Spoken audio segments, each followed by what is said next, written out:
What's up everyone, OJ here, and welcome to another video. Today, we've got some interesting topics to discuss, so let's go ahead and get right into it. And we are starting off with this whole cloud saving fiasco that's going on between Nintendo and the consumers, because Nintendo has came out and stated that not all games will have cloud saves and that the vast majority will, but it's kind of their explanation why certain games, big games like Splatoon 2 and Pokemon Let's Go Pikachu and Eevee, has kind of caused a stir online. So let's get into what Nintendo had to say here first, and then I'll talk about my own thoughts and then kind of discuss some of the research that I've done, because I'll be honest with this one, guys, I'm not the best when it comes to the technicalities of cloud saving and kind of what is going on behind the scenes, but I've done my best to do some research on both sides to see where there could be a possible solution. So let's go ahead and jump right into what Nintendo had to say first. So, quote, "The vast majority of Nintendo Switch games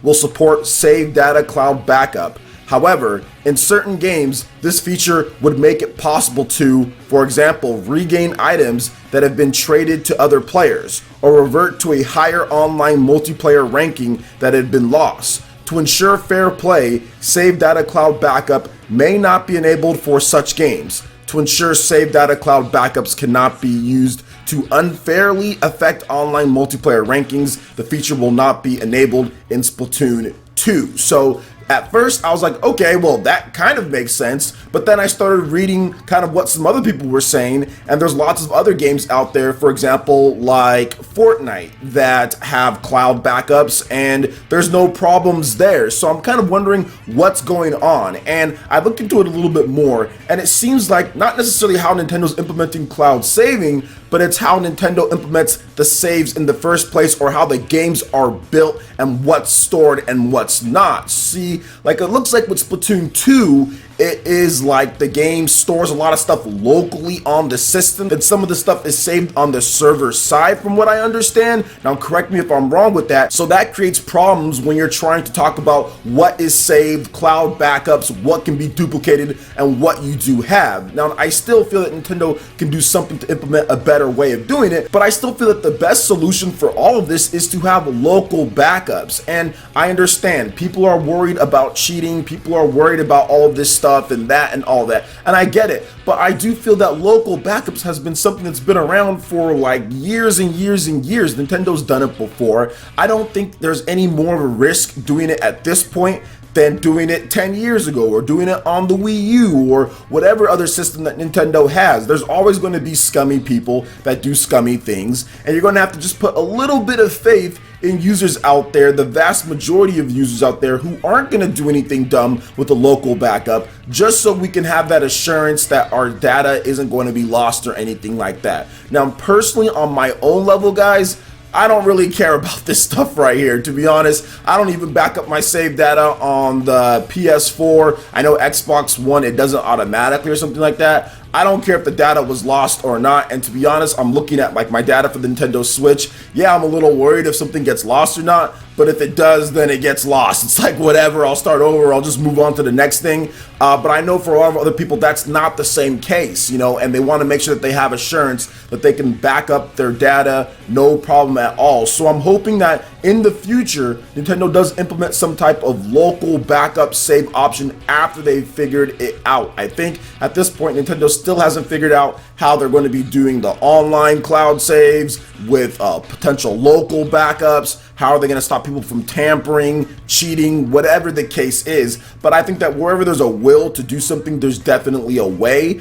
And I think that getting local backups would be the thing for me, because I'm not paying for the Nintendo online service for cloud backups. You know, like I don't care about cloud backups, so I'm not paying for that. I'd rather just have like a local backup and just do what people have been doing forever. I don't think that that's like a service like that's worth paying for. Like I understand that we're paying for it and that's part of it, but I would never pay. Like, if I could pay less for the Nintendo Switch Online and not have cloud saves, you know, at all, even if the cloud saves was good, then I would do that. I'd be like, okay, well, how much does it cost without cloud saves? You know, it's the same thing with PlayStation Plus. Like, I was thinking about my data because I have 2 PlayStation 4s, and if I should have like the cloud backup so I can just play in my game room here and also in my living room. And I thought about it, I was like, wait a minute, no, I don't care about that at all. And you could just do local backups, but I don't really feel like transfer back and forth all the time. But I'm not gonna pay for PS Plus to have access to cloud data or whatever, cloud backups, so I can just play Dragon Quest easier between my office and between my living room. Just like, whatever, dude, I'll just play it in one place. So I understand for the people that are saying it on one side, and I understand maybe for the other side as well. I think it's a delicate balance, but at the same time, Nintendo has to figure out something, and I think eventually they will figure out something with local saves and how they can make sure that people aren't cheating, or at least they can greatly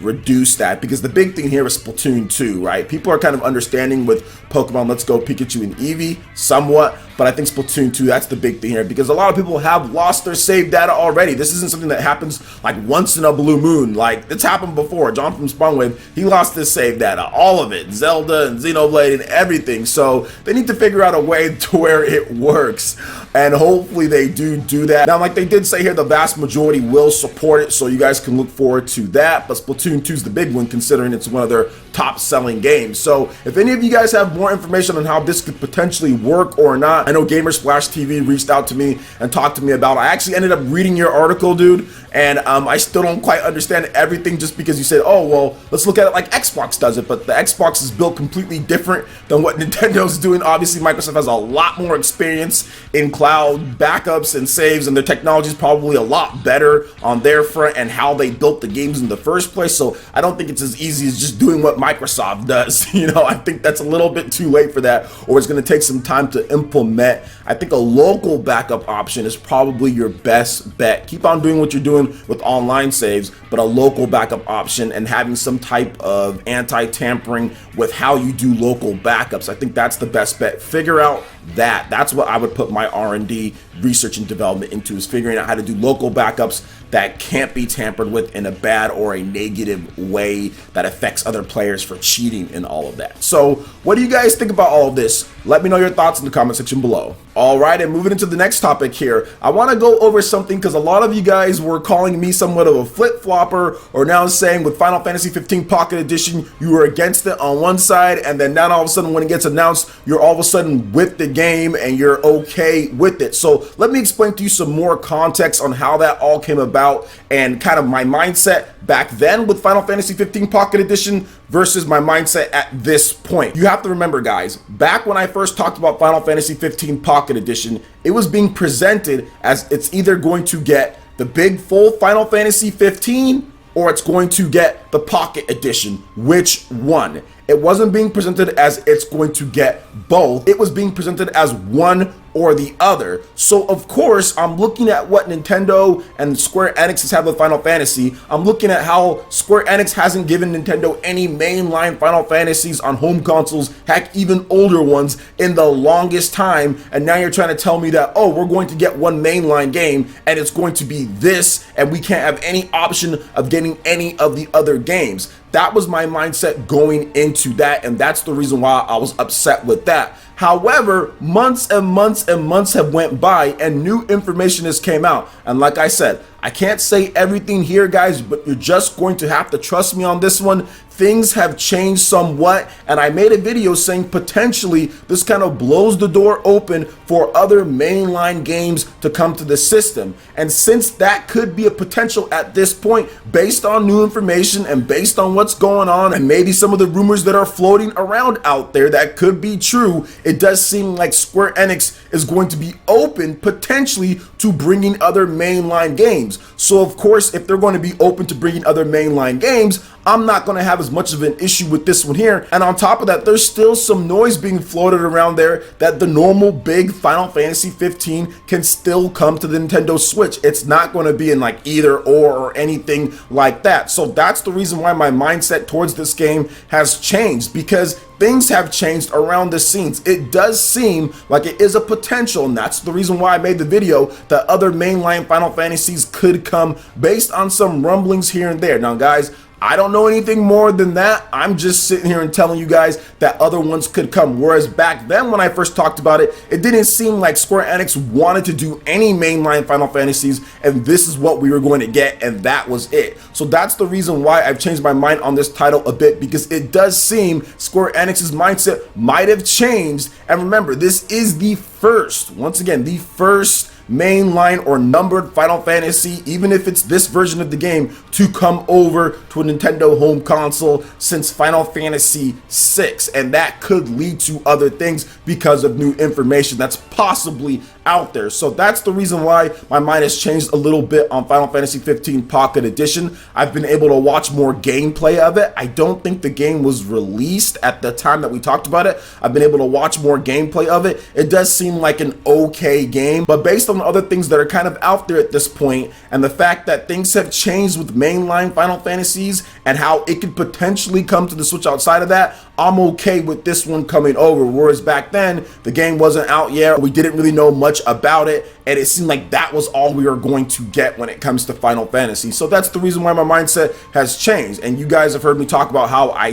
don't like the fact that we haven't gotten any of even the old mainline Final Fantasies on a Nintendo system in a long time. Who knows? That might change. We're going to have to wait and see. But like I said in my previous video, that blows the door open for mainline Final Fantasy to come to the Nintendo Switch, since Square Enix is open to that. And also on top of that, guys, we didn't know, at least at that point, that this game, the Pocket Edition, would be coming to PS4 and Xbox One as well. It did seem like people were just saying, oh, just the Nintendo Switch, because it wouldn't make sense on PS4 and Xbox One, right? Because they already have the big Final Fantasy. No, but it's coming to all the systems here. So another thing is like, okay, would you not want the game on the system? Because I guarantee you, if Final Fantasy 15 Pocket Edition didn't come to the Nintendo Switch and just came to PS4 and Xbox One, people would be complaining, well, why isn't this game coming to at least the Nintendo Switch? Like, they didn't give us anything. Look at the graphics, it can handle it. People would be complaining the other way around as well. So I do think that things have just changed, and the fact that it's on PS4 and Xbox One, that's also a factor as well. So hopefully you guys can kind of understand where I'm coming from here, and maybe things will be cleared up in just a bit when it comes to some of the other stuff that could be coming or not. We're just gonna have to wait and see, but I do think that this does open some doors here and there. So what do you guys think about the topics that we discussed here, from the cloud save backup stuff to Final Fantasy 15 Pocket Edition HD and everything? Let me know your thoughts in the comment section below. All right, Ninja, that wraps it up for this video here. Go ahead and check out the links in the description below. We got Facebook and Twitter. Go ahead and give us a like and a follow on our social media. Really helps us spread the content of PlayerEssence across the internet, in addition to YouTube. Also, make sure you check out our Patreon, Twitch, and YouTube live gaming pages, and consider supporting PlayerEssence. When you do so, it gets you access to all sorts of cool benefits, perks, rewards, and emotes via YouTube membership. Hit that like button if you did like this video. Lets me know you guys want more content like this going forward in the future. And subscribe to PlayerEssence for latest RPG, Japanese, and Nintendo gaming news. Thank you so much for watching, and we'll catch you for the next video. Peace.